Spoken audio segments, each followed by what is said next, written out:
అరే ఏమైందిరా పల్లవి, ఇద్దరేమో గొడవ పెట్టుకుంటానట్టున్నది. అక్క అన్నం తినలేదా ఆంటీ, అన్నం తిందురా అంటే దానికి ఇష్టం వచ్చినట్టు మాట్లాడుతుంది. పల్లవి జానకి అంటే అక్క కదా, కోపం లేదు 2 మాటలు అని ఉంటుంది. నువ్వు కూడా రివర్స్లో వేసేట్లేపు. నువ్వు ఇంకా చెల్లవి నువ్వే బాగా అర్థం చేసుకోవాలి కదా. ఊర్లు ఉంటున్నావన్నీ నీ ఊరు మాటలు, నువ్వే నాన్నని బాగా చూసుకుంటున్నావు అంటే నాకు కోపం రాదా, నాకు బాధ అనిపివ్వదా? సర్లే పల్లవి, గొడవ అన్నాక నువ్వో మాట ఆమె మాట అన్నట్టు చాలా కామన్. అవేం పట్టించుకోకు నువ్వు. నేను అవేవి పట్టించుకోకుండానే అక్క బాధపడుతుంది కదా అన్నం తిందు రావే అంటే అది మళ్ళీ ఇంత గొడవ చేసింది. సర్లే నువ్వు అన్నం తినలే అంటున్నావు కదా, నేను పోయి అక్కతో మాట్లాడతా, నువ్వు అన్నం వేసుకొని రాపు.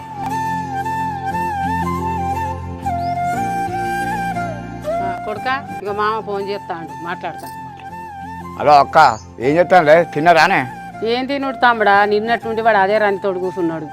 అక్క నేను చెప్పేదినే, ఎవ్వరు అడ్డం వచ్చినా ఏం చేసినా ఆల్రెడీ మనం నిర్ణయించుకున్నాం. నా బిడ్డకు అల్లునికి కంపల్సరీ పెళ్లి చేసే బాధ్యత నాది. సరే తమ్ముడా, మరి నువ్వు ఎక్కడున్నావు? ఇప్పుడే బయటకు వచ్చిన అక్క, నేను డబ్బులు ఇద్దామని. నేను టైం తీసుకొని వీలు తీసుకొని తను నేను బాధపడకని చెప్పు. సరే తమ్ముడా. కొడుక మామ కోడలతో మాట్లాడిండట, సరే అన్నదట. నువ్వేం రంది పెట్టుకో. ఎందుకైనా మంచిదే అమ్మా, నేను ఒకసారి దానికి తోటిగా పర్సనల్గా మాట్లాడుతానే. సరే కొడుక, నీ మద్దలతో మాట్లాడు, నీ అనుమానం పోతుంది. ఏంది ఇంట్లో గొడవలు? ఇంట్లో మేము ఉండాలా లేకపోతే ఇల్లు వదిలేసి వెళ్ళిపోవాలనా?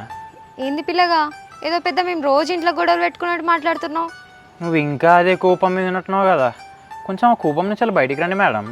కోపం రాదా మరి? అది నాకంటే చిన్నది, నాకు చెప్పేది అయిందా ఇవాళ? అరే అయినా ఈ రోజులలో కూడా చిన్నోళ్ళు పెద్దోళ్ళు నువ్వు మంచి మాట చెప్పడానికి. ఇక ఇట్లాంటి సొల్లు చెప్పమంటే నువ్వు మస్తు చెప్తావు కానీ, అంటే నువ్వు కూడా ఇప్పుడు మా చెల్లెదికే మాట్లాడుతున్నావా? చూడు, గొడవ నీకు మీ నాన్నకి మధ్యలో మీ చెల్లి ఏం చేసింది చెప్పు. పవన హైదరాబాద్ ఉన్న రోజులు మా అక్క ఏం తింటుందో ఎలా ఉంటుందో అని చెప్పి బాగా టెన్షన్ పడేది. అదే దూరంగా ఉంటేనేమో ప్రేమలు పెరుగుతాయి, ఇట్లా దగ్గర ఉంటేనేమో ఎప్పుడు ఇట్లా గొడవలు అవుతాయి. ఇగో నువ్వు నైట్ నుంచి ఏం తినలే అంట కదా, మీ చెల్లె చూడు అన్నం వేసుకొచ్చింది, తిను. ఇట్లా కాదు కానీ నువ్వు అన్నం కలిపి నోట్లో ముద్ద మొత్తం గుప్పు. నాకెవ్వరు తినిపించడం అవసరం లేదు, నాకు కూడా దేవుడు చేతులు ఇచ్చిండు, నా చేతులతో నేను తింటా. ఇట్లయితే మేము ఒప్పుకొని చెల్లె వినిపిస్తున్నప్పుడు అక్క తినాలి, అట్లయితే మీ ఇద్దరు కలిసిపోయినట్లే.